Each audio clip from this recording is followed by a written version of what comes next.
Hi, it's Jason. I'm here to preview the Ashes Australia-England second test preview. England are 2-0 down now in the Ashes, and they've got a mountain to climb. No team's ever come back from 2-0 down in the Ashes to win a series. So it's all doom and gloom from their side for England now. They now travel to Perth, where they've lost their last 7, all by huge margins. It's traditionally a quick and bouncy pitch.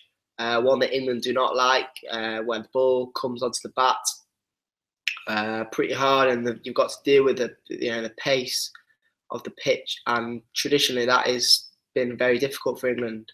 In Adelaide and Brisbane, it's been very disappointing, especially in Adelaide, where they won the toss and decided to bowl first, and it just didn't go well at all. Usually captains bat first and pile on the runs, but Root gambled. He didn't really believe in England's batsmen to deal with that, and he thought that cloudy conditions would suit the England bowlers, but in fact the pitch was slow and Australia piled on the runs. England had a minor chance at the end, the last day or two, where they bowled Australia out cheaply, set a big score. They battled well on the fourth day, but on the last day, Root got out, and as did Woakes, and they all collapsed. England have just given their wickets away pretty cheaply, and England overall just struggled from the moment Ben Stokes was involved in a brawl in Bristol. That's just defined the series so far.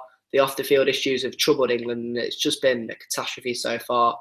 Moving on to the third test in Perth, Australia don't actually have a great record in Perth. They've lost 4 of the last 9, so it's not been a great hunting ground for Australia. However, 2-0 down, England just not playing well at the moment, out of form, giving their wickets away. You've got to point more to an Australia win. The odds are not too great for that, just over 1-2, so it's not particularly a backable bet. I think England, best batsman is Joe Root.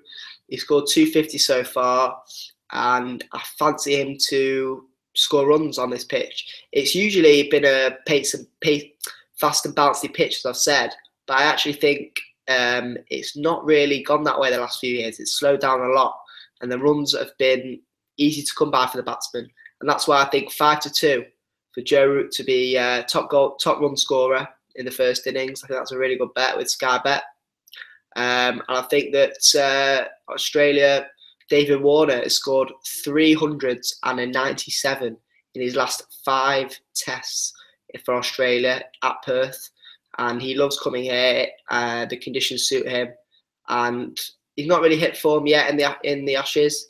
He did well in Brisbane in the second innings, where the match was pretty much over, but still he did well. So I think for David Warner, 10-3 for him to score the most runs in the first innings for Australia. It'd be big for Australia to start well, and Warner can set the foundations for the other players to score a lot of runs. In my opinion, it's going to be a match with a lot of runs. The runs will be flying, and I think Warner and Root are 2 brilliant players, and I think those will be the ones to cash in.